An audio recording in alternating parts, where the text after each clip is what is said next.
everyone. Welcome to Before the Hedges, presented by Kroger. My name is Brandon Adams, and it is great to have Dog Nation's recruiting insider Jeff Sintel back with us again, fresh off his vacation, tanned, rested, and ready to take us through the final paces of the 2020 recruiting cycle as we head towards the summer and then the start of many of these guys' senior seasons.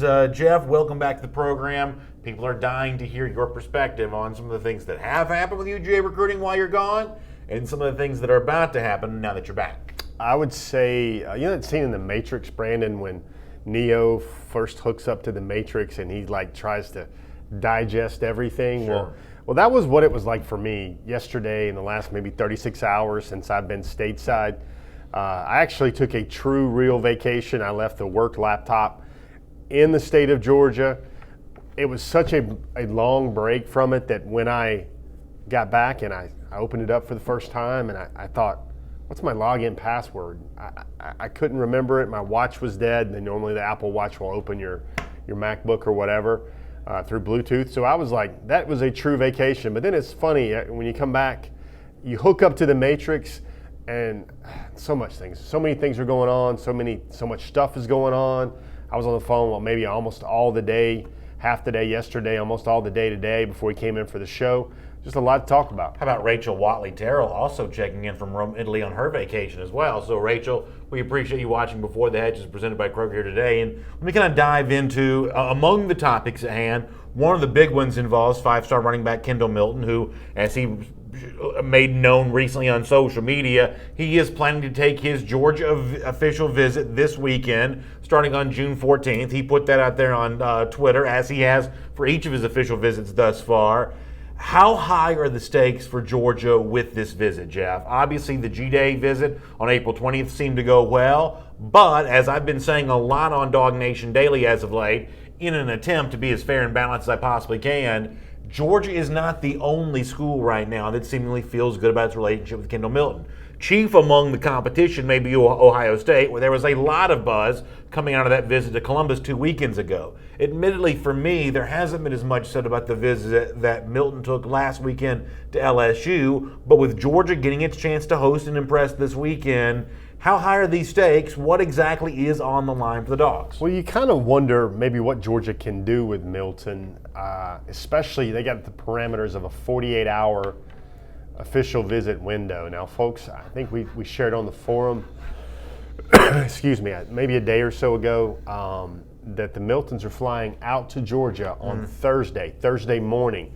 So this official visit will be more of a Thursday PM, Friday PM, Saturday PM, return home, be back in California by Sunday type visit. It's a weekend visit, but the big thing here for Georgia, I think what they got to do, Brandon, remember that long unofficial visit he took where he saw just about everything? Yeah. He saw him practice, he saw the facilities, he saw the game day simulation, he saw some Athens nightlife, game day pageantry. To some extent, maybe 60% of it all for that 55,000 crowd for G-Day. So you wonder now is the wonder here now is what can Georgia do to impress upon him now? Do they want him to leave with greater feelings? They want to show him something new? Do they want to dazzle him further?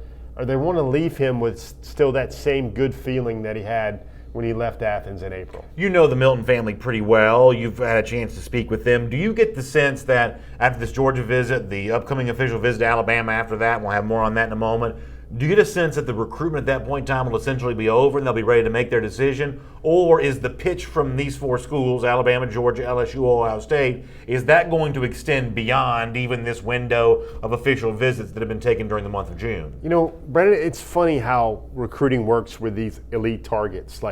Sometimes there's some conversations back and forth. Here's a great example.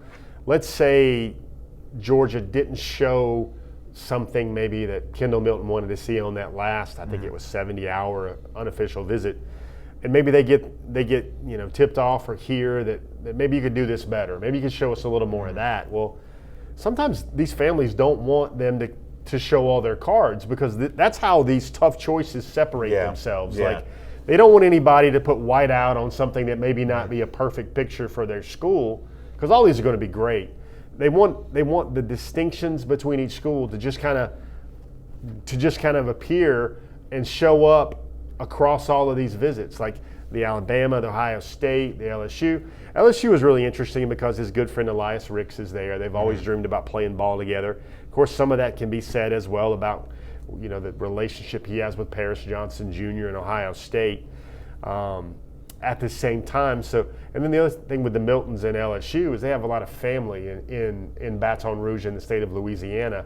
Some of his grandparents and great grandparents, I was told, lived in the state of Louisiana. So there's a lot of uncles and cousins and nieces and nephews in that state as well. So for Georgia, they've got I think Chris Milton put it best even on his Twitter social feed. Georgia's batting third and Alabama's batting cleanup.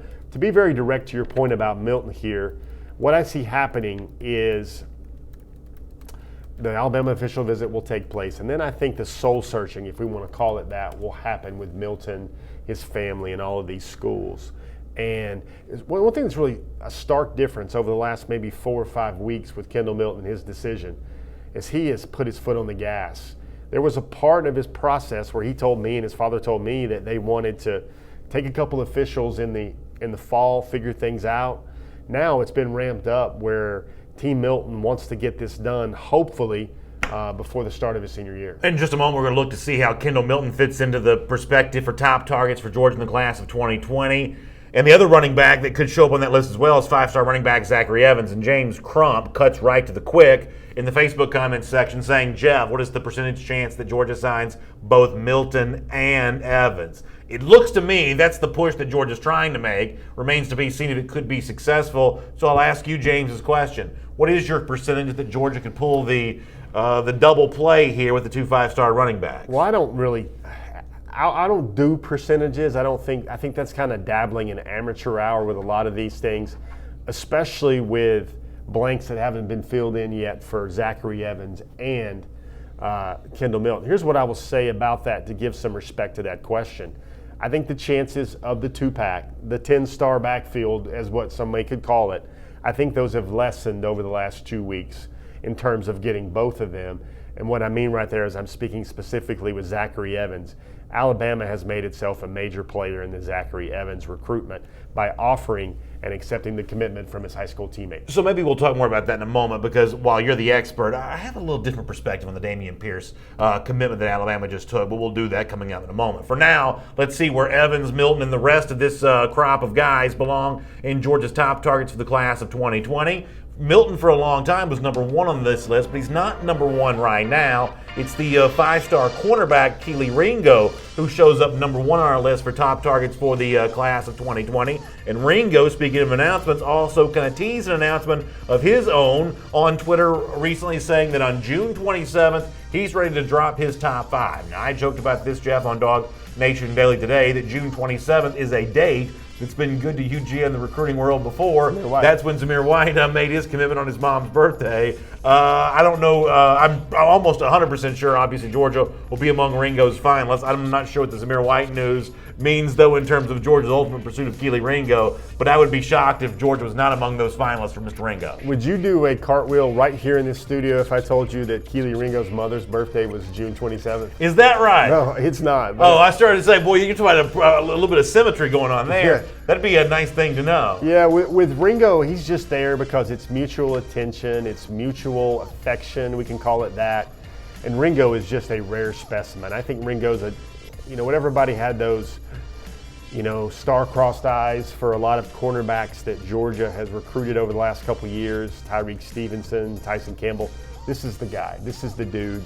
He has the size, he has the height, he has the speed, he has the pure football aptitude and skill set to be a devastating lockdown, erase that side of the field cornerback for Georgia or Texas. Before we move on, is it safe to say that the same way I made the comparison before about how the folks at Ohio State feel good about Kendall Milton, the same way the folks in Georgia do, is this a similar situation with Keely Ringo, where another one of those schools that will be in his top 5 is Texas, and in Austin, they are as optimistic about Ringo as Dog fans are in Athens? Is that a fair thing to say, that the enemy side of this, and I use that in air quotes, the enemy side of this feels really good about this recruitment much the same way that Georgia does? I think the enemy side really, the other teams in here, let me use that phrasing. I think the other folks here in these discussions, I think a lot of the perception is maybe false positives with a lot of things. Remember when Zachary Evans released his top four? Top five, excuse me. Yeah. And then Kendall Milton did as well. Well, a lot of those clubhouse leaders in the crystal balls had to be re-racked and moved away because there's not a whole lot of really firm grasps on a lot of what both these young men will do. And I think, if you look at Kendall Milton, for example, there hasn't been a crystal ball yet for Georgia, and it was mostly other schools in the mix there. And I'm of the belief that Georgia has been a major factor for Kendall Milton for at least the last 350 days. They've made him a major priority, and I think the feeling there does go both ways. Speaking of Milton, he is named number 2 in our top targets list for the class of 2020. He'll be at Georgia this weekend. He also, in the last 24 to 48 hours, has put the news out there that he'll take his final official visit to Alabama beyond that. That's not a surprise, I think, to many people. The Milton camp has essentially said they would take all 4 of these official visits, and they want all 4 of those finalists to feel a part of this. But, Jeff, assuming the Georgia visit goes well, which we would obviously assume that it would, all official visits for the most part go well. What will be the situation for Georgia weathering that storm in Tuscaloosa? Dog fans have been forced to do that in Baton Rouge and Columbus the last 2 weeks. How would you handicap the Milton visit to Tuscaloosa after being at Georgia? I think that maybe I'm going to say this. I think with the way I perceive it, it puts Alabama at a disadvantage because they were kind of like that golfer at Pebble Beach this week that has to put up a 65 or a 66 in the first round to really get off to a start. Yeah.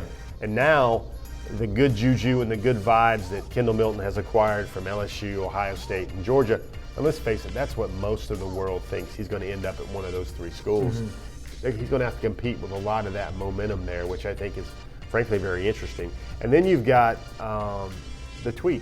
And I know you like to read into things. And when you look at that Alabama tweet, I wanted to ask you which one of those Milton tweets, the Georgia commitment, the Georgia official visit commitment announcement, the Ohio State commitment, which one of those do you think was the most artistically impressive? Oh, I think they're all pretty impressive. I mean, I'll give Alabama credit here. That's a pretty good edit on social media there. That's kind of a classy look, kind of a clean look. I mean, really all these official visit graphics that Milton has tweeted out, I've been actually pretty impressed with all of them. I'll even give credit to the Alabama graphic there. Because Ohio State had one, LSU had one, Georgia had one, of course. Now, as I said on the show this week, what I liked about the LSU one from Kendall Milton was, and I don't think we probably have that, he's rocking that purple jersey. I don't take great pleasure in saying this.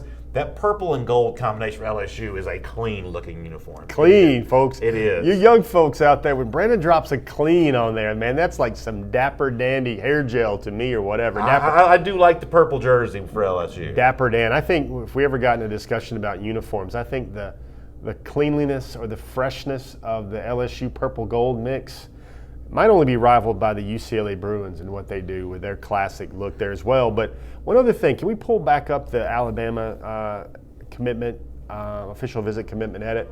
Now, knowing you, my friend, I've been away from you for about 12 days, but do you read into that with CSI Brandon and think he's looking in a different direction than Nick Saban? That's pretty funny. I didn't think about that, but I guess that could probably one could probably read into that. Of course, they make sure that you see those national championship logos in there. The college football playoff logos is a part of that. So I guess good for them for showing that off. But they are looking in a different direction right there. So you've got all that, and I know Brandon's probably thinking, okay, we've got a new top targets list. Kendall Milton, Zachary Evans. You want them to be 2 and 3, don't you? I know, yeah. Evans, I'm guessing, doesn't come in at number 3 because of the other candidates that are out there. But I am curious to see where Evans does come on this list. In fact, let's see number 3 right now. The reason why you can't move Zachary Evans up too high right now is because of the fact that you got to make some room in that top 3 somewhere for a Rick Gilbert, who in-state-wise, there is no bigger prospect for Georgia, and there really aren't very many prospects bigger than Gilbert in the entire country. And Gilbert himself also made a little bit of news this week. He's starting his official visit process as well, and he let it be known that his first visit coming up is also to Alabama. In fact, there is Gilbert on Twitter saying that he's going to be doing that this weekend. So while Georgia's hosting Milton in Athens, Alabama gets its turn with the Rick Gilbert as well. What do you make of Gilbert starting his process, and what do you make of Bama being the first choice for the officials? Well, I think what's interesting here, and I put a lot of thoughts about Eric Gilbert up on the forum today. We have a new feature where I'm giving some maybe quick hit nuggets type of intel on the forum. It's a new thread. You guys go check it out. But, you look at things with Gilbert, and he's going to be at the Corky Kell at 7:07 in Roswell on Friday.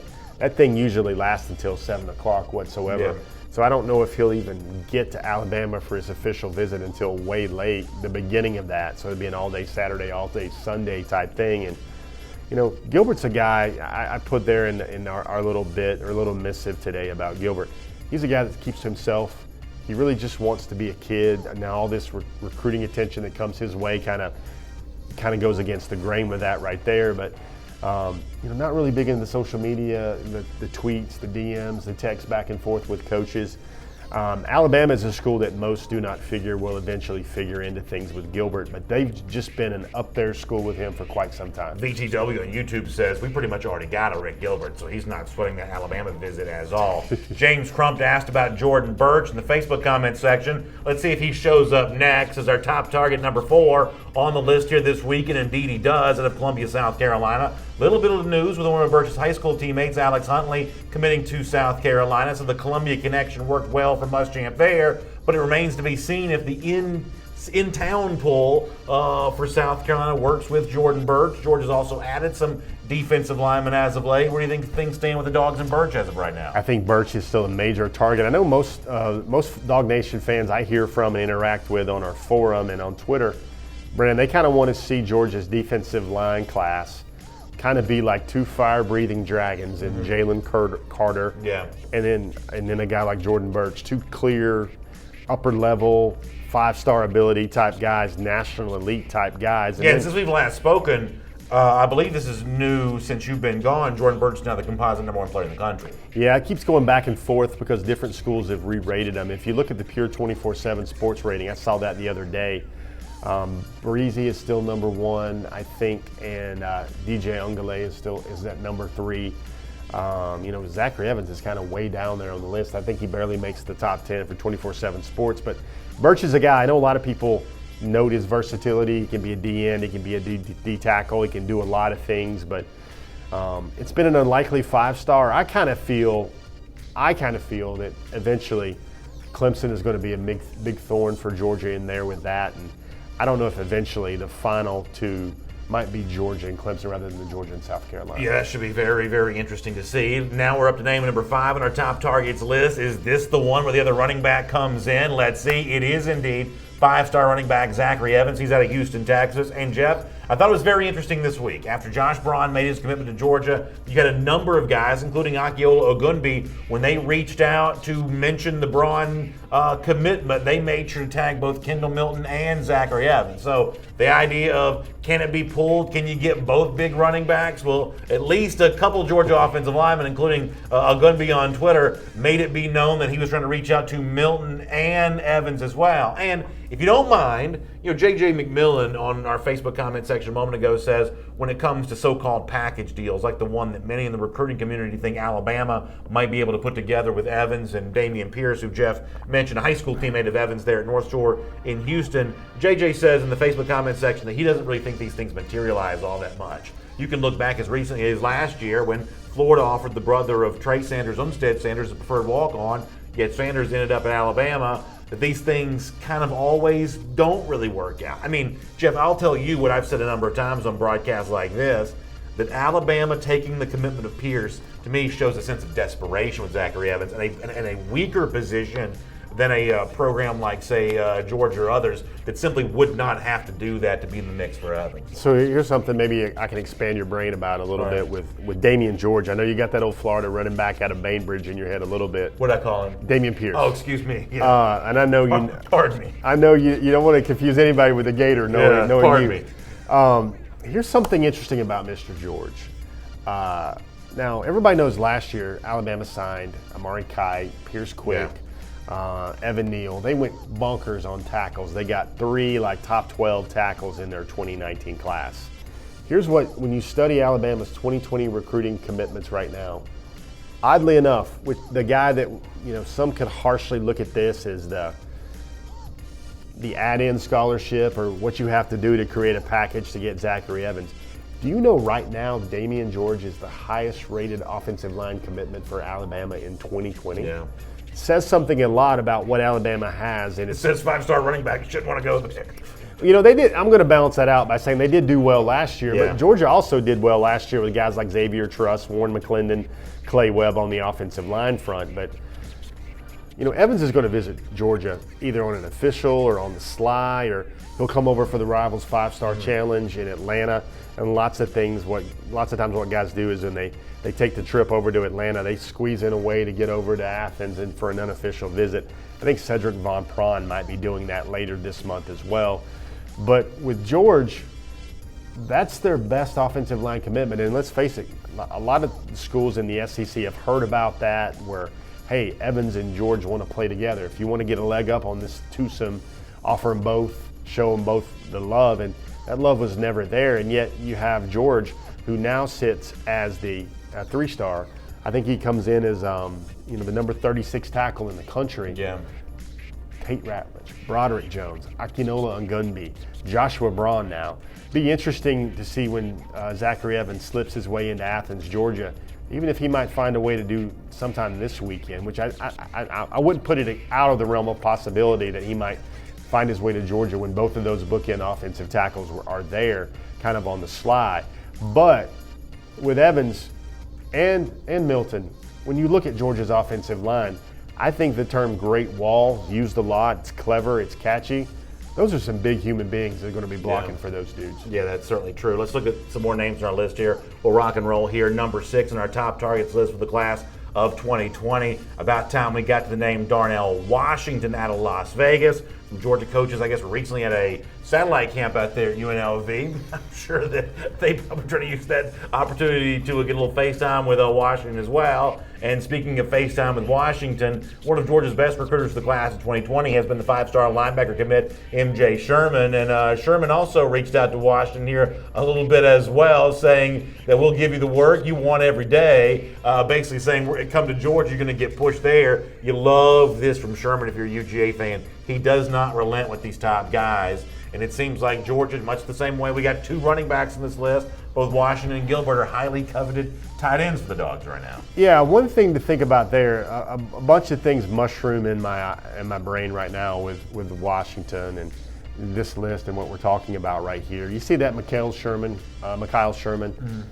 tweet again, and everybody would kind of maybe concede that he is the alpha recruiter so far in the Georgia class, but be curious for me if I was to put together a list of Georgia's maybe most outspoken recruiters, social media, text messages, private group thread chats, or whatever.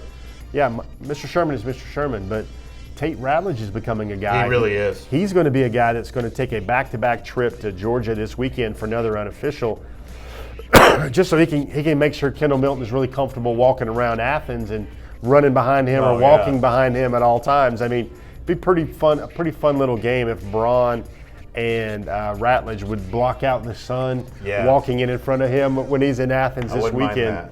And Ratledge, he says that Kendall's a must-have. He's a priority. And he wants to come hang out with his boy Joshua Braun, but he also wants to make sure Kendall Milton knows that he definitely wants to block for him at the University of Georgia. All right, let's go through here and get a few more of these names. How about number 7? Speaking of offensive linemen, Cedric Von Prawn out of New Orleans. He's recently released a list of finalists. Georgia made that list for him. We'll keep it going here with name number 8 as well and talk about a couple of these guys in tandem. I'm assuming we're going to see the next offensive lineman here as well. Andrew Rame out of Broken Arrow, Oklahoma. Georgia got an offensive line commit this week with Josh Braun. How does that change things for Van Prawn, who admittedly is a center, and Andrew Rame, now that Georgia's added another offensive lineman here? Eventually, now first of all, Braun is very versatile. Brings a lot of worth to the program. But eventually Georgia and even the Braun family have spoken with Sam Pittman about this, and they eventually want Sam to kind of give him the Isaiah Wilson treatment. We want you to kind of wave your magic whistle and coach him up for 4 or 5 years and turn him into an Isaiah Wilson type tackle. That said, Braun can play some center, he can play some guard. He's told me, Braun, that he feels he has a tackle's body with a guard's mindset and feet and acumen. But if you look at his highlight film, Brandon, there's some tight end on there, there's some defensive line, there's all over the place, playing some center. And Braun is kind of one of those more adaptable players. See Cade Mays, we're going to talk about that a lot. I think Cade Mays last year set a standard for Georgia's offensive line play where you're too good to keep off the field, and you're so good that you can help the program in a lot of areas. That's what I see out of a guy like Joshua Braun. And then with both Cedric Von Prawn and then a name we're going to mention here shortly, I'm going to say this, Brandon. If Georgia finishes its recruiting class with either or both of those two names, Cedric Von Prawn and the gentleman we're about to mention right here, I'm going to call that, in my book, the greatest offensive line class. You're talking about Rame now. We've already revealed Rame, so you don't have to keep that a secret. Yeah. Rame's been revealed. Rame was right there. So I'm with Rame and Van Prawn. If those guys do eventually matriculate to the University of Georgia, or either one of the two, you're going to look at what Georgia did in 2017 with Andrew Thomas and Isaiah Wilson, and then you've got Notori Johnson and Justin Schaefer. You're going to see the 2018 class, which included Salyer, Mays, Condon, Trey Hill, and Warren Erickson. In 2019, if Georgia finishes out with one or both of those guys, that is Sam Pittman's finest work for the Georgia Bulldogs. Let's see name number 9 on our list. Top targets of the class of 2020. How about Colby Cowan out of Charlotte, North Carolina, defensive lineman. Cowan was also busy on social media here a little bit this weekend as well. Let's see the tweet from Cowan that got some attention. He says his first official visit is going to be taking place June 15th and the 17th. He's going to be going to Ohio State. A lot of this overlap right now between Georgia and Ohio State. What does that mean for the Dogs with Cowan, especially given the recent run of success that Georgia's had with its own defensive line recruiting? Yeah, I would say that it sort of seems like to me that Ohio State and Georgia are the alphas right now in this recruitment. Well, he's taking his first official to Ohio State, but Jacoby Cowan told us before I went across the pond that Georgia was the first school to actually earn the official visit. His will be during the season or right after that season, in that early December between the championship game and the early signing period bridge that has been so well for Georgia with a lot of elite recruits. Cowan is a major target for Georgia. I feel he's a priority. I feel he can accomplish a lot of things. About 6'6" now, almost 277. Got open. We'll be going to the opening. We'll see him out there in late June in Texas. And when you look at Georgia's ideal, in my book, their ideal close to the defensive line class of 2020, I think the ideal close has to have Jacoby Cowan's name in there. And then the final name number 10 on this list, it's a wide receiver. The only receiver on this list is Marcus RoseMe from St. Thomas Aquinas in Fort Lauderdale, Florida. Now, Georgia's seemingly hot and heavy on RoseMe, but RoseMe also announced recently that he's got a big visit coming up to the University of Florida. I guess this may be a three-way dance for RoseMe right now between the Dogs, the Gators, and probably Ohio State there as well. He says his first official visit is going to be taken to Florida. I'm going to tell you right now, I don't think Florida's got a chance with Marcus RoseMe whatsoever. I just don't think Florida can pull a big name like this right now. With all the decommitments and all that, let's just call it bad mojo or bad Dan right now with the Florida program. Be interesting. One name that's still not on our list, because I need to hear a little bit more, see a little bit more, learn a little bit more, is their kind of marquee remaining commitment, Mr. Dexter, Gervon Dexter, the big defensive line target. Oh, you think you're about putting him on the Georgia top targets list? No. I'm just saying. Oh, we talked about this today. If Dexter decommits from Florida, I am going to enjoy myself immensely. Even if he doesn't come to Georgia, I can't wait to watch him decommit. We'll have to wait and see on that one, Brandon. But if any school gives him pause, Georgia, he's been to Georgia. Georgia's recruiting him heavily. Georgia sees him as a guy that they would love to have in their program. And sooner or later, Dexter, pretty smart dude's going to look around and go, how many other Dogs are here with me in this class at Florida? And I'm not just meaning Bulldogs in that. Yeah, so real quickly here, I'm interested to see that you put RoseMe. Now, he's been in our top 10 before. You kept him there, but you put him in as a wide receiver over a guy like A.J. Henning, who did take a Georgia visit this past weekend and tweeted about that. Henning's been on the Georgia campus, seemed to have a really good time there. There's been some connection between Georgia and Henning before. Why RoseMe over Henning in terms of your ratings? I just think Georgia's trying to figure out two things. They'd like to get 3 receivers this year, but they don't want to reach too far down the line for that third receiver. But the third one is kind of trending to be a speed demon, a really fast guy. Think Mecole Hardman. Think really fast. Corey Renz is the other guy out of New Orleans as well.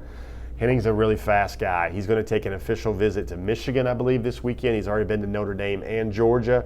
Really, really great kid. We've got a little bit more stuff to show you about A.J. Henning, but really tight with Jalen Kimber. Those two families know each other well, and Henning is a fast guy. And the reason why RoseMe is, I know sometimes people like to hear about the ratings. Well, folks don't realize how close Marcus RoseMe out of St. Thomas Aquinas in Fort Lauderdale is to being a 5-star. He's the nation's number 6 receiver, a type of body that will remind folks of J.J. Holloman, Jeremiah Holloman, one of those ideal replacement type prospect targets that could kind of fill a vacating role for the program. All right, let's see some of those names that just missed out on being top targets this week. My guess is Henning will be one of those because it does seem like there's a little bit of a situation with he and Georgia right now. How about the rest of those guys that just missed out? Let's take a look at those right now.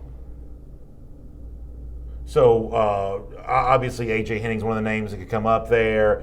You got some other names that could potentially be in that discussion, but it's kind of interesting when you see this list. There are a few guys that aren't on this list anymore. No more Trenton Simpson, it would seem that Georgia's been eliminated there. Some of the offensive linemen that we once talked about, maybe like a Paris Johnson, there's some elimination there because of the fact that Georgia just took Josh Braun. So as we look at these guys on the fringes of being top targets, and you see the list right there. You see Tank Bigsby, you see Justin Flo, who you have rated lower for Georgia, but nationally ranks very high. Jay Hardy, Nudie McLaughlin, Theo Johnson, another tight end. Marshawn Lloyd, who you still have on the list, despite the fact that he's committed to South Carolina. Noah Sewell, another linebacker. Maybe that's a replacement for Trenton Simpson. Timothy Smith, who now drops down after having been in our top 10 for a while. An in-state guy in Zykevius Walker. 4-star cornerback Darian Green-Warren, who Mikal Sherman has talked about a bit, and then Avante Williams as well. Just kind of your overarching thought, Jeff, on who's on this list and kind of who also is now either just missing it or no longer on the list. Yeah, so we don't have Mr. Dexter's name there yet for you, Brandon. I know you're waiting the day when that guy's name might show up, but this list has done some cardio over the last couple of weeks since you saw it, and some of it's the natural attrition. I don't think Paris Johnson Jr. needs to be on this list anymore. Trenton Simpson, guys like that. You've got more names, Boogie Huntley, Alex Huntley, we mentioned him earlier. He's now committed to South Carolina. Seth McGowan made his commitment to Oklahoma. That didn't surprise a whole lot of folks as well. Some interesting little things here on the list. You see Smith used to be on the top 10. Yeah. He's kind of jockeyed down. I probably would put him at 11 or 12 if we went that far. Zykevius Walker is a name I just want to touch on briefly, Brandon, because I know a lot of folks might have thought by June, especially the way things were looking between him and Georgia in December, January, a lot of people might have thought that Zykevius might already have been a part of this class because big player, really long. I think maybe some further evaluation might be necessary there with Walker because he's an SEC player. He's one of the country's top players. You just kind of wonder where he fits into that defensive line room now with guys like Jordan Birch, with guys like, Jalen Carter already committed, and then like Colby Cowan, Warren Brinson. That got a little murky there for Georgia and taking the young man out of Schley County. Jordan Perry asked about Laneith Whitehead, whose name doesn't show up here after having been kind of listed in these kinds of conversations on our program in the past. Yeah, he's another guy. A lot of teams are in Athens this past few days. There's 7-on-7s happening. A lot of the state's big targets, big players have been there and they show up at Georgia. They go through 7-on-7s, and then they get to do some kind of private workout stuff with the coaches. And some of the information there about Mr. Whitehead is he's actually worked out for Georgia as a running back of all places, instead of maybe the cornerstone inside linebacker target as well. And I think the key thing with Mr. Whitehead is always speed, because when he ran that 4.53 at the opening in Atlanta, 4.50, 4.53, it caught a lot of eyes, and he immediately got the Georgia offer. Let me ask you a blunt question on these names, and we're going to move on and talk about something different. At the very top of that list of just missing the cut, you got Tank Bigsby from out of Callaway High School down in Hogansville. Is Bigsby waiting on Georgia to shoot its shot with Kendall Milton and Zachary Evans? Because we've heard a lot of chatter of, after all the visits to South Carolina, why not just pull the trigger? I guess Bigsby's also got an Auburn visit coming up. Auburn's been kind of a factor in that Hogansville area before. Is Bigsby waiting on Georgia, or is Bigsby going to grow tired of waiting and just move on somewhere else? I don't think he'll grow tired of waiting. When you look at that name, Brandon, those names, the ones that really intrigue me are a Theo Johnson, an Avante Williams, even to some extent Darian Green-Warren, but especially Noah Sewell, he's from Utah. It's a Polynesian American in his family background. Those are the names. He just visited Georgia this week again and checked out things. And then also you got A.J. Henning. you kind of wonder where Nudie McLaughlin, Dwight McLaughlin fits into everything, despite all of his Twitter and social media chatter, especially coming right out of G-Day, where it seemed like he was almost home and ready to send out invitations or whatever. Those are the names, along with a guy like Hardy and Flo, that really intrigued me. I think Bigsby, there's some concern about his top-end speed, how overall fast he is. And then the other concern is he's just not that big 210-pound back that Georgia's looking for. And Evans is not. Zachary Evans is not either, but then he has the lethal game-breaking speed as well. I just think Tank Bigsby, we say this a lot with Tank, and it should not come across as an insult, that he's clearly one of the nation's top 10 running backs this year. He's like the 50th something player in the country. I mean, like out of 2,000 players, he's ranked like 50th. That's a pretty impressive recruiting ranking. But I don't know. It doesn't seem like he's exactly what Georgia wants when it tries to take its first pick out of the backs available to Georgia in this country. Here's what I believe. He may not be one of the 5 most popular recruits with our audience. He's in the top 10, though. You think so? I think he's one of the 10 most popular recruits with our audience. Is that because of the Georgia boy type stuff a little bit? With 1 million%. I wonder why Georgia fans like Georgia running backs. I wonder why folks gravitate to Bigsby and maybe not Dejon Edwards down in Colquitt County. That's a good question. And maybe not, the other guys in the state of Georgia, like Zacchaeus Walker is a great example. I wonder why those guys. That could be the difference in running back. In the case of Walker, just running back versus defensive lineman. But in terms of the young man from out of Colquitt, that's probably a fair question to ask, because we hear a lot more talk about Bigsby than we've heard for somebody like Bijan. And another name is Laneith Whitehead, a guy like that as well. That's another in-state prospect as well. All right, let me change the subject here for a moment. Really good stuff there on the top targets. It's Before the Hedges presented by Kroger. By the way, speaking of Kroger, Father's Day is coming up, and Father's Day's got just what you need for your dad. Let's face it. Father's Day is a very different holiday than Mother's Day, because Mother's Day, for the most part, can be easy to buy for. You kind of know what your mom likes. With your dad, who knows what anybody's dad likes? Well, one thing I know all dads like are gift cards. You can get those at Kroger. You can also get those essentials for those outdoor cookouts and barbecue and all that kind of stuff. Just stop by and shop and save all at one place, right there at your local Kroger. Really good stuff there, getting ready for Father's Day. All right. We were having kind of an interesting conversation before the show started today. There's obviously a lot to like about Josh Braun as a player, the 4-star offensive lineman that committed to Georgia here this week. But you were saying that in addition to what Braun brings to the mix as a player, there's also kind of an off-field profile for Braun that Georgia could really use to its advantage. Would you mind telling us a little bit on the air, some of what you said about that off the air before our show began today? Sure. Excuse me, this is a very important message I'm returning right now. 5-star variety at that, sir. By all means. But, a lot of things I want people to get a grasp on, and they go Josh Braun, and we even got a lot into his makeup, the tennis, the swing dancing, the 33 ACT, the 4.0 GPA, like Brandon Adams type transcripts. People know I was not a good student. In high school. I'm street smart. But the thing with Braun is I want you guys out there to know that this is not just another out-of-state, Georgia beat Florida, Georgia beat South Carolina for a top offensive lineman. And his ratings could be a lot higher, but he doesn't do any of those camps. They don't believe in that camp. Braun's father is a classic, old-school, dyed-in-the-wool offensive line coach, and this family believes that his football DNA is his game film and what he does on the field and what he does in pads and with a helmet. Doesn't do a lot of the ballet camps, so that's why those ratings won't goose up a lot with Braun. But it's even more than that. What Kirby Smart in Georgia, and this is according to the Brauns, told him is they wanted him to be an academic beacon poster boy for the program. Well, what does that mean? Well, I just kind of put all the pieces together. And, Brandon, Georgia can go head-to-head, and they can roll up their sleeves, and they can beat a Florida, they can beat a Miami, they can beat a Clemson, they can beat an Alabama and Auburn, and even Ohio State. They can beat a lot of those schools, Texas included, in a head-to-head recruiting battle. But the things that are different with Georgia is when they get into a spot, I'm going to say a spot, with a guy that maybe is not a homegrown Georgia guy. The parents both stress education, and the other teams in the mix are not one of those other schools I just rattled off, but a near Ivy school in terms of a Stanford, a Michigan, a Notre Dame, schools that have that type of academics. Maybe throw even a Duke in there as well. And that's a way, and let me connect all the dots here, Brandon. You've got a guy like Kyle Hamilton, leaves the state of Georgia even though he was highly valued by Georgia. to go play for Notre Dame. The same thing with Chris Hinton Jr. in Michigan. Yeah. The same thing with Miles Hinton Jr., Miles Hinton in Stanford. Never really in the mix for either one of those two Hintons. They were in the mix, but they weren't at the mix. Yeah. They weren't at the nexus of that recruiting because Georgia, and this is what I've heard on the recruiting trail, Georgia has been negatively recruiting against is their APR. That's their graduation rate. Now you can say that's calculated over the last 4 years, and that woeful 2013 class was part of Georgia's numbers during the first couple of years at Georgia. Let me simplify this.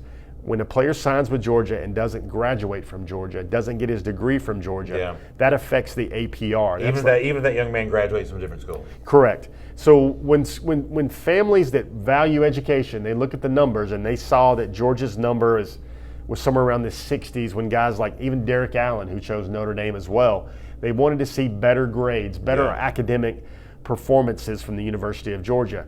So here's what a guy like Josh Braun does. Josh Braun wants to get not only graduate from Georgia, but get his master's degree from Georgia. He wants to be as big a presence in his classrooms as he is in the weight room and the offensive lines for Georgia. Georgia wants to reshape itself to more of like a Harvard of the South, which is what Vanderbilt is often called, but yet have a football team roster that stacks up like the '95 Nebraska Cornhuskers. Sure. They want Kirby Smart and Georgia want the best of both worlds. So when they find themselves in a dyed-in-the-wool, hard-fought recruiting battle with a Stanford, with a Michigan, with a Notre Dame, with all those big boys in the academic world, that Georgia can hold the snuff, and that APR rating would look a lot more sporty. Leon Hutchinson in our Facebook comment section, enjoying watching those Josh Braun highlights right there. I'll be very candid in my response to all of this. I'm not ashamed to say that if you give me the choice, I'd rather have a good player than a good student. However, if you are a good player who's also a good student, you just became a better player because smart players play better on Saturdays.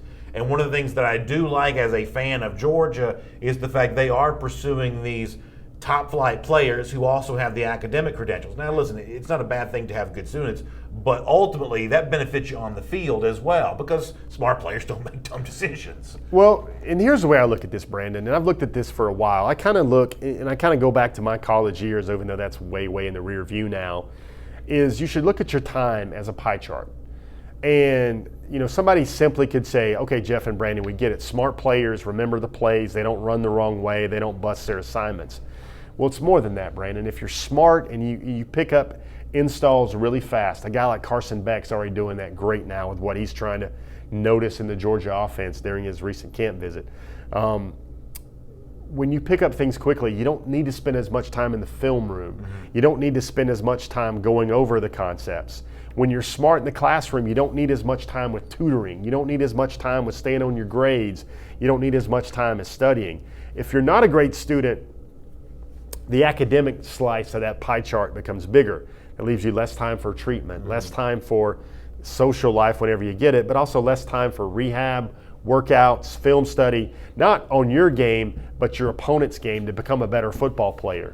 When you bring in smart football players with these 30 ACTs that want to bring down master's degrees, they stay in the program for a long time. They're not in a 3-and-out vector towards the NFL. And in the long run, your football players, your natural leaders, your football program looks a whole lot better. There's a buy one, get one sale going at Kroger this week on some of the top items for summer, whether it be Mayfield ice cream, grill seasoning, Nathan's beef franks, and more. You can start saving right now at the Kroger closest to you. Just make sure you use your card on that. All right, let me change the subject here. Let's look at some of our online chatter for this week. And a little earlier, we talked about A.J. Henning, who was at Georgia for his visit recently. He was bragging about that on social media, and someone who was really happy to see that was his mom, who gave the ultimate stamp that everybody's looking for when it comes to these official visits. She recently said on Twitter about Henning being at UGA, that was, quote, hashtag mom approved. You like that from Miss Jefferson there, A.J. Henning's mom. But she also shared something else on social media, Jeff, that I thought was really interesting, and maybe you can kind of fill us in on some of the details of this. Henning lives in Illinois, and a young fan of his that's maybe grown up watching Henning play football, Henning recently had a chance to surprise this young man. This is kind of a really cool video that shows the off-field side of A.J. Henning. What stands out to you about this? First of all, I love this stuff. When players use their platform not to say, look at me, but to inspire and help others. Because everyone at one time, Brandon, was that kid. They were that kid that looked up to another guy and another player. And with Henning, he shows up. This is an 8-year-old kid. He goes by. He really cares about his brand as a football player. He really cares about, making an impact in the community. Look at the schools he's looking at. Again, this kind of dovetails with our last topic. Yeah. Michigan, Notre Dame, Penn State. He's taking an official to Penn State this weekend. Henning, who is a stupid fast receiver. Stupid fast in Jeff language means that's a 4.4 guy. Been to Georgia a couple of times, has had riveting unofficials and official visits.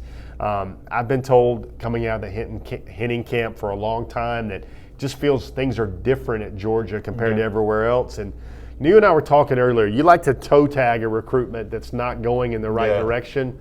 I thought of this when I saw that mom approved tweet. Yeah. Well, if the complete opposite, the polar opposite of toe tag might be a mom approved recruitment, where it's like, son, I'm not going to tell you to make up your mind. You're going to make this choice. But if you chose that university right there, I'm going to be happy with it. Yeah, that's certainly the blessing that you want to get when mom is happy about that. A couple other cool things on social media this week. First of all, speaking of visits, Akiola Gunby, who's a Georgia commit already, but still on campus and having himself a good time. You love this phrasing from him, that Georgia's truly something different. Had the best time of my life this weekend. That's Gunby's feelings about being on the Georgia campus. But that's not all Gunby's recently showcased on social media. Also showing off some of his footwork here as well. Boy, Jeff, when you see this video, the young man who was just at the Georgia campus, when you see the work that he's doing right there, you get the sense that Georgia's getting itself a pretty special athlete to be this size and what looks to be really good physical condition going into his senior year of high school. Love to see the hard work being put in by Akiola Gunby. It's really fascinating to think how Sam Pittman might use that offensive lineman's athleticism. Yeah, a couple points I want to make about Akiola right here. Number one, this is what flashes through my mind, Brandon. I think of Georgia's guard recruiting. I think of Chris Barnes. I think of Notori Johnson, Justin Schaefer. I think of Trey Hill. I think of Jamari Salyer. I think of a guy that's a swing type player in Warren McClendon. And then you look at Akiola, and he is still got a senior year of football to do. That body, those skills, that looks to be a great skill set already. Also remember this, Brandon, he's only played football for about 3 years. This will be his 4th year of high school football, so he's still a relative novice in the game. And one more thing, Brandon, when we were talking about the young men that are already committed to the Georgia, that are doing the type of things Brandon Adams would want to do if he could be the puppet master and try to get other recruits to play for the University of Georgia. We mentioned Tate Ratledge. We mentioned, Mikhail Sherman, of course. Akiola Gunby is another name that needs to be in that discussion of 2020 commitments that are doing all they can and then a little bit more to help build this class. Not always easy to keep up with everybody who gets a Georgia offer. This is the time of year that some of those get extended for future classes. Tell us about Chief Borders here for a moment. A pretty good looking athlete out of the 2021 class. Yeah, he's one of those guys that I just knew it was a matter of when. McEachern High School, third cousin to Jalen Kimber, by the way.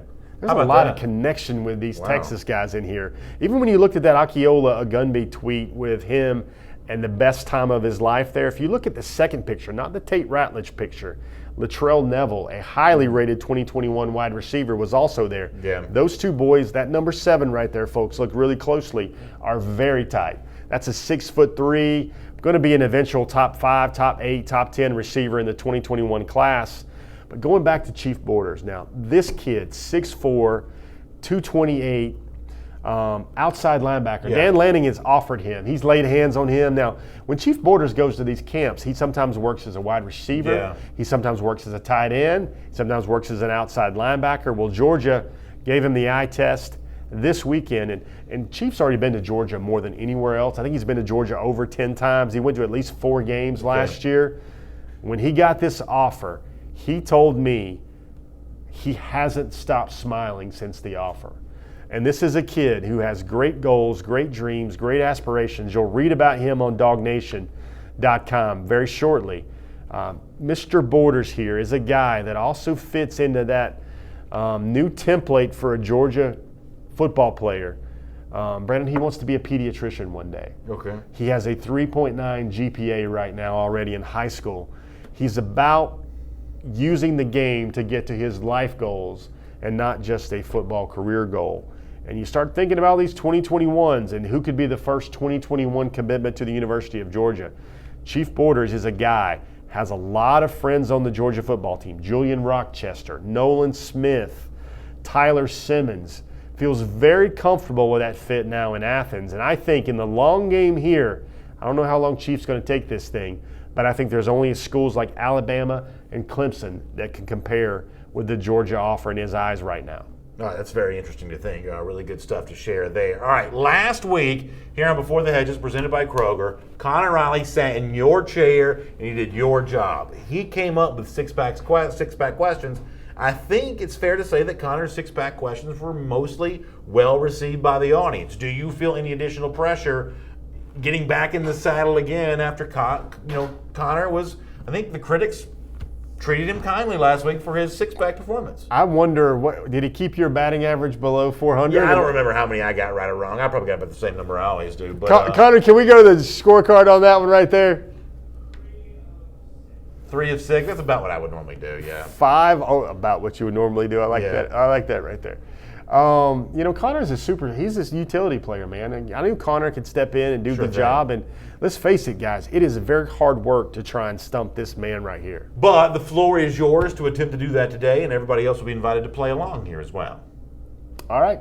As much as I want to make these questions about thermal springs, views from domos, gelato, meat and cheese plates, from everything I was an expert on the last 10 days in Italy, let's get back to Georgia recruiting with our six-pack. Brandon, this is what I want to throw in here.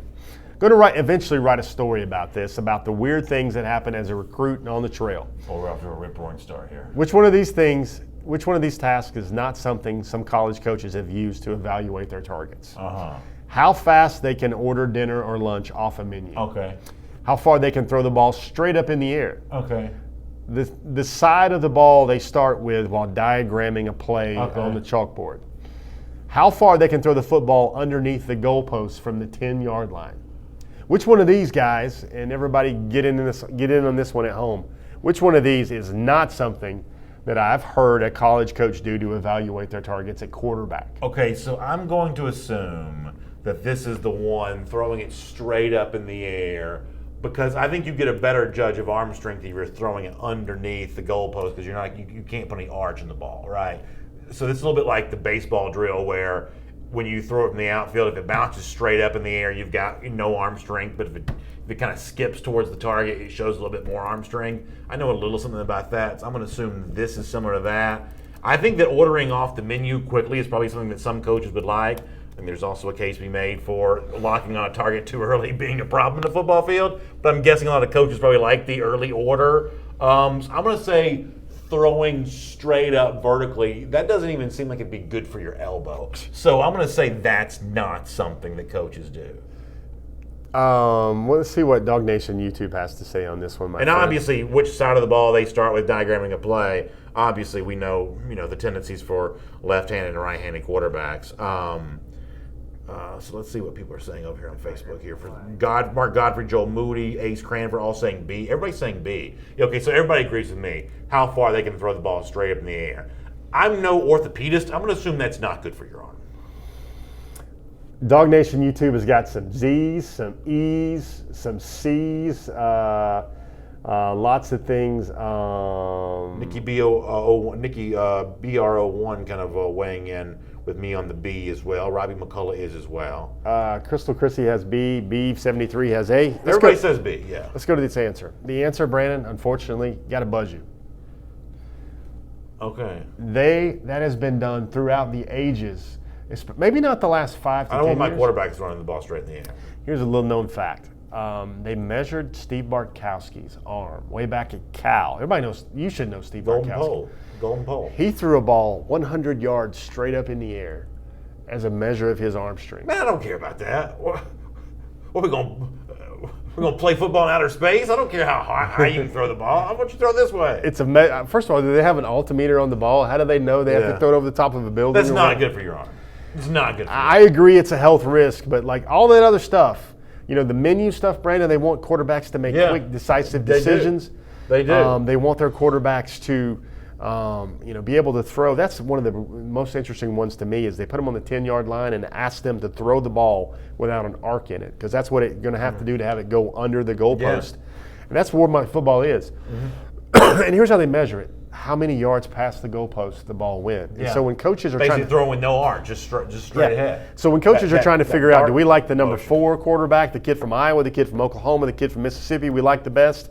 And when they're in the hair-splitting time, they sit there and they go, well, Jim Bob threw it 32 yards under the line, Timmy threw it 47 yards under the line, and then Alex threw it 59 yards under the line. Those are the things that separate these really hard decisions about who's the guy with the best arm strength. The one in there that I put in there is the Trojan horse question was, lots of times they want to know how quickly you can diagram it and how quickly you can put it together and explain it and teach a play to you, but not like what side of the ball or what side of the side of the field they start with. How about question number 2? Number 2, Brandon. True or false? All right. 50-50 chance. I know you like these simple questions. It is no longer possible in this day and age to be rated as a 5-star and the number 1 player at your position without going to showcase camps, opening regionals, or rivals challenge events. True or false? I'm going to assume that's probably true, that if you want to be number 1, you got to play the game a little bit. I'm going to assume that's going to be true. See what everybody else drops in there. And in fairness to the evaluators, if they don't see you up close and personal, I'm sure they'd probably say, we can't properly evaluate if we don't see you. And so, this is not just about, quid pro quo hype. This is about really being able to make those proper evaluations. So I'm going to assume that's not possible to do that. And of course, you're showing the video of Zamir White, which would lead you to believe, White wasn't super active in those regards. I'm going to stick with my answer nonetheless. Nice little memory jog right there by my man Connor showing his worth with the sticks behind the glass. But kind of reminds me of the Josh Braun story. This kid right here just showed on game film, just showed on Friday nights how special he was. And the answer here is false. It is still possible. Braun's not the number 1 player, though. Number 1 player at their position, Brandon. It's number 1 player at your position. All right. False. See Zamir White. But the prospects here on that are becoming anything other than an anomaly or relatively slim. Zamir, he didn't do any openings. He didn't do any opening regionals. He didn't do any rivals 5-star challenges. He didn't do any hype prospect camps or whatever. He was just simply the best player in the country. Even got injured at the end of the year. Didn't get a chance to show his wares at the Army All-American game. Still wound up the number 1 running back in a 5-star. Very rare, folks. When everybody starts wondering about Zamir and the knees, can he come back, yada, yada, yada, it'll take him 2 years, just like Nick Chubb. This is a very special football player that Georgia signed. No doubt about that. Number 3. Our next one, Brandon, we're going to jump into something, and this is one of those you got to pick out the one that's not true. Okay. About a Georgia commit or a major recruiting target in the 2020 class. He'd rather play and practice than go on college visits and trips. A key member of this class that does yoga at least twice a day. Okay. Twice a week there. That's what we meant to say there. C, a 5-star player was in a foster home for 3 years. There's a major target who eats sea urchins as a part of his diet. I'm going to assume that the incorrect one here is D, the sea urchins. Aren't they poisonous? Don't they have the poison inside of them? Inaccurate. They're like oysters. You can eat them as a delicacy. I don't know about that. I feel like eating a sea urchin is a little bit like throwing the ball straight up in the air. I feel like that's probably not good for you. I'm going to say D. I'm going to say it's not sea urchins. Not sea urchins. We're looking through there. We had A. Once again, would rather play in college than go on visits. We've actually had a lot of Georgia players like that lately. You could say the same thing about Clay Webb a year ago. Key member of the class that does yoga at least twice a week. I'm sure that's probably true. 5-star player who was in a foster home for 3 years. That's actually an amazing story, and I tell you what, there's no thing I support more than good foster parents. I don't know that particular story, but it would not surprise me if that were true. The sea urchins thing. I support foster parents. I don't support eating sea urchins. All right, folks, you can Google sea urchins. You will find that they can be eaten, but you cannot. No, they're living under the streets. But you cannot find that a Georgia target. Connor got that. You cannot find that a Georgia target or commitment currently eats sea urchins as a part of. There you go. See, I told you. There you go, Brandon. I told you. Brandon knows. You tried to get me off of that one. I tried to. Even former Ohio State assistant Zach Smith knew that one. He's in the comment section today. So moving on. Another one sort of flavored up like this a little bit. We're going to flip it around and do it a different way, though. Which one of these factoids is actually true? This one's true. We're looking for true. About a member of the 2010. Looking for true. The first one, A, was committed for months, but he wasn't a silent pledge. Nobody just ever asked him about it. Okay. B, makes his living part-time as a beekeeper Okay. in the family business. Is that an NCAA violation? No. Beekeeper, I don't think so. Is so afraid of fire that his parents use artificial lights on his birthday That's cake. interesting. And D, was named after the former premier of the Soviet Union. We know that one's true. That's Mikhail Sherman. The afraid of fire thing, artificial lights in the birthday cake, that just seems like good sense. I'll accept that as an answer. Can I see the other two choices again? The beekeeper thing, I don't know. That doesn't seem like it's true. I remember, though I don't remember which commit it was, but I remember somebody being committed and nobody just ever asking about it. I don't remember who that was, though. Was that Jalen Kemper? No. I sort of remember that being true for somebody. I'm saying the beekeeper thing's not true. Remember now, look at the question I get, Brandon. The question is, which one is true? Which one of these is actually true? Well, that's Mikhail Sherman because he's named after Gorbachev. Right, Mikhail Gorbachev. Yeah. We're going to accept D for Mikhail Sherman. Yeah. Him and his sister were actually named after the former premier of the Soviet Union and his wife, Rasha Gorbachev. But A also works here because Broderick Jones was committed for months. That's right. Yeah, Broderick Jones kind of flies under that radar, man. He does. He's an under-the-radar recruit that's taller than the radar tower. Yeah, Bill Kelly and some of these others were mad at me because I got the right answer. I got the question confused. I forgot we were looking for the right answer and not the incorrect answer. All right, so good stuff. Moving right along, we've got another one. This is in the flavor of brisk pace for the Kroger six-pack today. We've got a the flavor is this. Georgia seems to be recruiting a lot better nationally rather than in the state of Georgia, being very picky or just going for the very best players and a lot of times landing the very best players.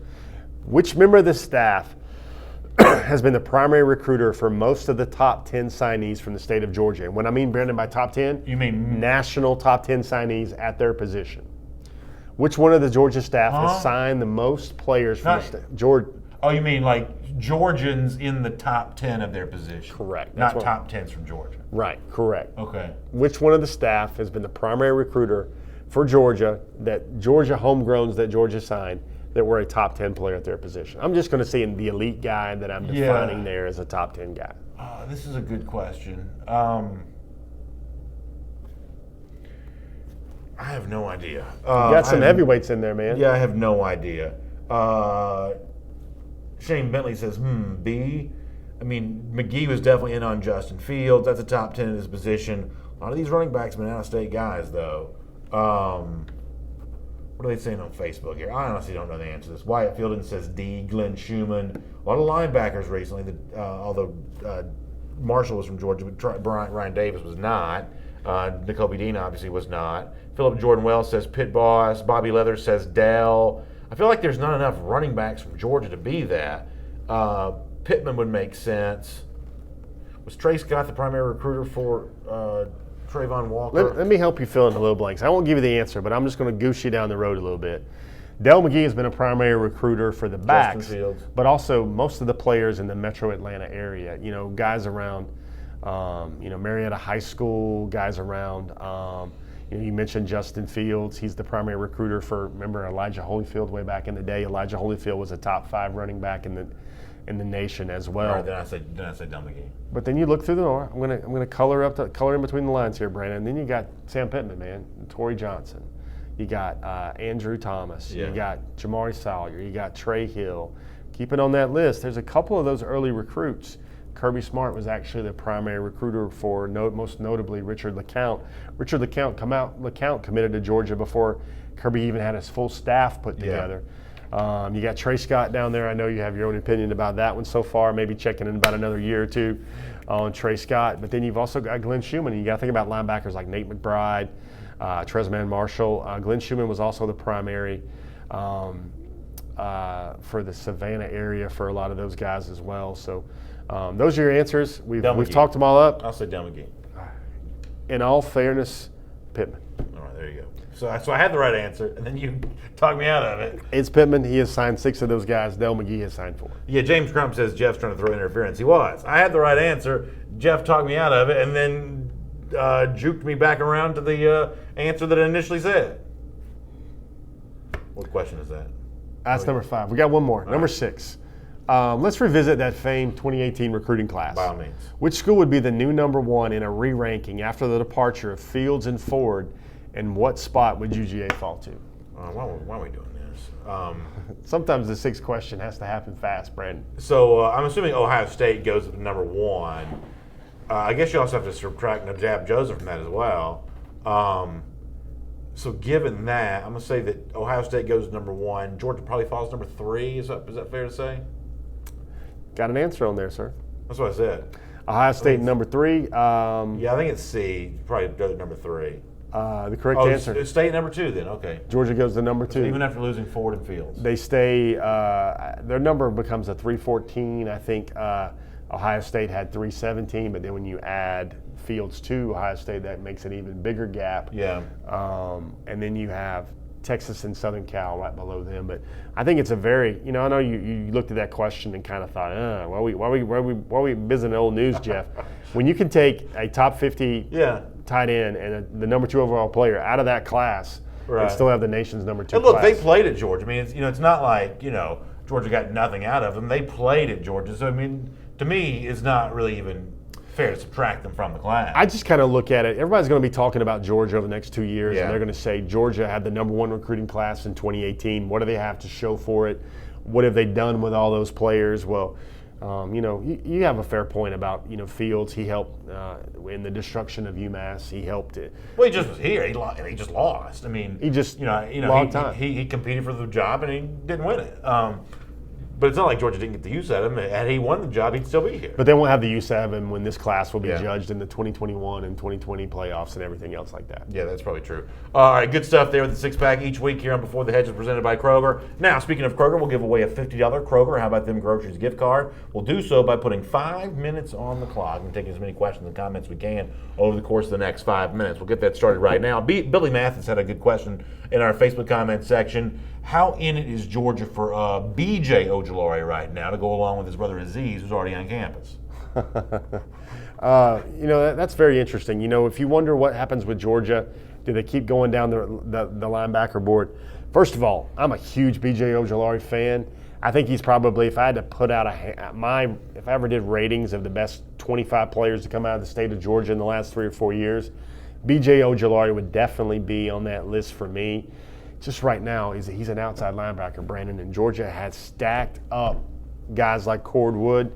Tennessee and Jeremy Pruitt definitely have not. So, B.J. Ojulari would be an interesting late addition to the class for Georgia. If it happened, I just don't see that happening. Bill Kelly in our Facebook comment section says, I'm already dressing down for Callaway Resort and Gardens, which we're going to be at tomorrow for Dog Nation Days of Summer. Do I look that casual? I feel like this isn't that different than what I normally wear. It's the blade collar thing, which I typically don't wear, but this is not that casual, is it?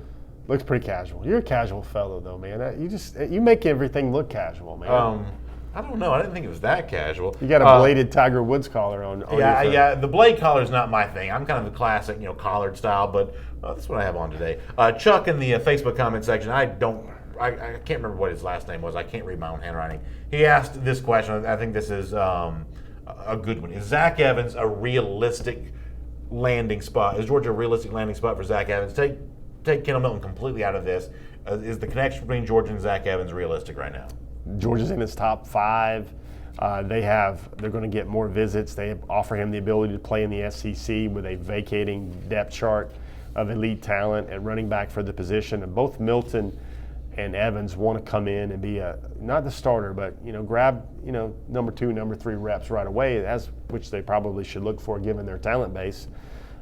Realistic is yes. Likely the team to be, that's the things that we can't answer yet. Wyatt Fielden says, in all seriousness, why is Dan Mullen having so much trouble in the recruiting trail? This is a serious question. This is not just picking on Florida. What is Mullen's problem there? It's really funny because a lot of the coaches I know in Florida, they've told me this for a while, that you're going to hate to hear this, Brandon, but they say Dan Mullen is one of the most personable and likable major college head coaches they've ever met. Okay. Easy to approach, easy to talk to, free, fun, easy vibe. But yet somehow Mullen to the coach, Mullen to the high school coach, Mullen to other college coaches, the freedom and the wherewithal and the comfort level he has there does not translate to parents and recruits. And that's why there's a little bit of disconnect right there. And also, you got to look at Florida in the portal, what they've lost, the guys that are still in the portal. And then also they've had a run of bad press as of late. The unfortunate story with one of their former captains, guys decommitting left and right, not getting their guys. I mean, a lot of people mentioned that. I don't know if you mentioned this with Joshua Braun, but a lot of Florida fans were kind of hoping that Joshua Braun would be their anchor offensive line recruit for their 2020 class, and no, he's not. Philo Beto says, Jeff, how fluid, and that's an interesting word to use, are the current UGA defensive line commits at this point? Fluid's a good word. I put in our new little ditty in the forum where I kind of dropped some, rapid fire intel, quick little nuggets. A lot of people wonder about Jamil Burroughs and his weight, and he moves so well, and everybody wondered at the opening, which he still got open at the opening, by the way. He moves so well at like maybe at least 330, 340 or whatever, and they're like, well, that guy needs to get in better shape. That's because scouts look at him and they go, if he already moves like that at that weight, imagine what he would be and how lethal he would be at 320. Burroughs is getting in good shape, and I still think his ratings. Remember at the point where he was the number 4 defensive tackle in the country. Oh yeah. Now he's in the 20s. I know Jamil's not concerning himself with that at all. He's just concerning himself with his senior year. And then you also have Nazir Stackhouse as well. Brinson, Cowan, Birch, Jalen Carter, Timothy Smith. What if that defensive line priority board gets really crowded? That's one of the things that will be maybe one of the final most interesting things to watch about the 2020 class. Jarrell Ortega on YouTube says, BA, with another offensive line commit, does this mean we're only going to have just one running back for this 2020 class? One way or another, do you see Georgia signing more than one running back? I don't think it will be a numbers type thing. It will be personnel type thing. If Georgia can land Kendall Milton and Zachary Evans as their running backs for 2020, they'll rob Peter to pay Paul and move every guys around. Maybe they take one less wide receiver. Maybe they don't take an inside linebacker at all. But they will find a way in order to get those 2 running backs in the fold. Charles Kaiser asked a good question. Over under 9 sacks for Nolan Smith this year. I know it's been a long time, I think, since Georgia had a double-digit sack guy. DeAndre Walker had double-digit tackles for loss, I think, in 2017. But I'm going to go over 9 sacks. I think that Nolan Smith may get double-digit sacks this year. Man, that's a tall order. First of all, Charles, I love your number because I think the number when I think of Nolan Smith is somewhere 8, 8.5, 9. Got to remember, he's only going to play probably, at the most 15 games. Georgia hadn't gotten used to getting a lot of guys over 8 sacks, 7 sacks at all. I think remember last year, DeAndre Walker led Georgia with, I believe, 5.5, something around that realm. I'm going to say this. Nolan Smith gets to those 11 or 12 sacks that you think clearly he's capable of it, but he gets that far in his freshman year. He'll be a freshman All-American, of course, but he'll probably make the All-SEC team. Gregory Novak says 9 sacks is a lot, and indeed is. But I think that he could be on the verge of a pretty big breakout season. We'll make our last question from Robbie McCullough says, is there a better running back in next year's class than Evans and Milton? Looking ahead to 2021, how do you think the 2021 backs compare to these top 2 guys we've talked so much about in the class of 2020? I don't think there's a better guy, especially not right now, especially for that big thumper type back that Georgia wants. One of those guys to be the hammer, the thunder, the lightning rolls or whatever. Evan Pryor, who's not yet 200 pounds, he's one of those top 5 running backs in the 2021 class. Been to Georgia a lot already, camped for Dell McGee earlier this month. Really getting a lot of up close and personal treatment with Georgia, really feeling some type of way about Georgia. Be interesting. I think Georgia will always be a top 3 school for Evan Pryor out of North Carolina. And Georgia, North Carolina, and running backs, kind of a good thing. Yeah, that's worked out pretty well. That's Jeff Sintel. I'm Brandon Adams. Thanks for being here as part of Before the Hedges, presented by Kroger today. What do you say, Robbie McCullough, for the question of the 2021 running backs? What if we say we make Robbie our winner for our $50 Kroger How About Them Groceries gift card? Okay, Robbie, couple things, man. We're going to try to reach you through Facebook Messenger, hopefully respond. Some folks just don't check Facebook Messenger. I don't know if they know how to or whatever. But look for your methods in order to. We're going to reach out to you, and we're going to try to trade you a $50 Kroger gift card for our long-standing How About Them groceries feature. And Brandon, I got one thing I want you to know, and I want everybody out there By to all know. means. We started talking about June 27th. Yep. And Keely Ringo's top 5 cartoon edit or whatever. This just popped up. It was tweeted and texted to me by different individuals. Someone responded to Keely Ringo on Twitter with his top 5 June 27th. I believe this is a YouTube commenter that did this. I believe the YouTube commenter Robbie McCullough. No, Robbie McCullough didn't, but a YouTube commenter mentioned this same thing in our comment section a little earlier. So here's what they did. They said same day Zamir White committed to Georgia, and put some eyeball emojis next to it. Now this was his reply to Keely Ringo's tweet about that. Yeah, right. Keely Ringo has stamped that tweet. He has responded to that tweet with a at Zeus134, which is Zeus on Twitter, which is Zamir on Twitter, with that emoji. Brandon, can you do that emoji for everybody? The little looking thing? The little smirk thing going on right now? That is what Keely Ringo. That's very good. That was very good effort. That was what Keely Ringo added to that discussion. He quote tweeted Zamir and then put the smirk on there as well. Yes. I think that is some interesting information. So listen, that is something to be paying very close attention to. Very, very close attention right there. And I appreciate the person in our YouTube comment section that kind of already started that chatter a little bit there. We will watch that one closely for sure. Jeff Sintel, great stuff today. Thanks for being with us. All of you, thanks for being with us as well. I'll see you tomorrow morning at 10 for Dog Nation Daily. Jeff's got a lot of fun stuff coming up on the site for you at dognation.com. And then tomorrow night at Callaway Resort and Gardens for the kickoff of our Dog Nation Days of Summer. Can't wait to see all of you there, whether you're coming over to spend the night or just driving over to hang out with us for the evening. It's going to be a ton of fun. Huge thanks to Kroger for making this show possible. We'll see you next time right here on Before the Hedges, presented by Kroger.